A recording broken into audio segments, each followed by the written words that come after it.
Bare knuckle Meh-xico card left me wanting. And it could have been my own fault. Me and my girl, we got really excited when we heard that it was going to be in Mexico. And we went and we looked at the fighters and like they looked raw and we're like, yes, this is going to be awesome. And I feel like the Mexican fighters did not fully understand the rule set of bare knuckles, and they didn't utilize a lot of the things they could have. And I don't think they understood the shorter rounds, maybe because they seemed like they were just boxing. They were just boxing. You know, there was some counter punching and they were trying to, their Mexican lead hook was there a little bit, but like the pressure wasn't there. They weren't pressure fighting. They weren't getting after it. And then when they get to the clinch, they kind of would just hang out and wait to get separated. I didn't see a lot of inside dirty boxing and fighting. And it was, yeah, I don't know, especially the very first few fights. Perez Diaz was very slow. Lopez Campos tried to push. And if Lopez would have matched his energy, it would have been a much better fight. It ended up being a draw. But I think Lopez was just moving away and countering too much. He didn't, I don't know, man. He didn't enter the fray. A lot of the guys were afraid to enter the fray. You can't do that bare knuckle. You're going to get hit. You're going to get hurt. It's going to sting. You've got to be aware. You're not coming out of that fight unscathed. You know, I've had fights where I didn't get punched. I've had fights where I didn't have any marks on me. That's not happening in bare knuckle. Every once in a while, you might have somebody who gets that one punch landed that ends the fight. But generally speaking, you're going to get hurt. And even landing that one punch, probably your hand's going to be a little bit sore for a few days. So you got to accept. You got to accept this is going to hurt.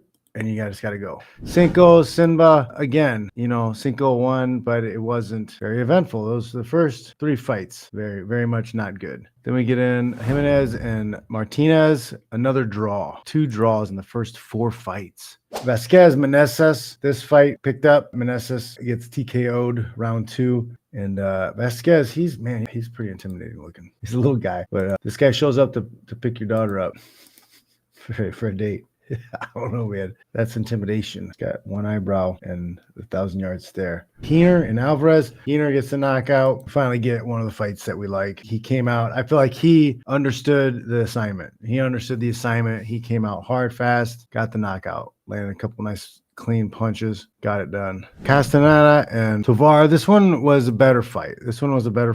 But still, more gas. Cordova loses to Matos. Matos looks like Diego Sanchez's cousin, maybe. I don't know. Am I tripping?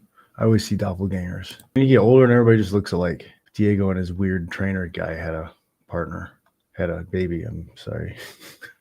That weird trainer guy and Diego had a baby. That's what it looked like, I think, maybe. Sanchez and Fernandez. This fight was okay. Sanchez came out hard, fast. He understood the assignment also. Landed uppercuts, landed a nice uppercut to the face, and doctor stopped it. So it wasn't that Sanchez had enough or nothing, but it looked like his nose got broken. He got cut too with just that one punch. It seemed like it was just one punch that did most of the damage. But again, Fernandez, he understood the assignment. He understood you can hold and hit. You can hold and hit. That can hurt you from the clinch. Not enough guys were taking advantage of that. He got into that power, in that half plum or the collar tie. Bam, land one nice one because of the body a few times. Doctor checks the guy out. His eye was either cut or too swollen for them to let it go on. But I don't know. The judges and the doctors, are the Mexicans really that tentative about bare knuckle stuff? Main event, though, Rubio and Gallegos, hard and fast. I think he had 3 knockdowns in the first round. Minute 35, he's got him out of there. Out of the whole card, we had 3 guys that understood the assignment and went after it. I think bare knuckles is all gas, man. I think it's all gas. There ain't no breaks.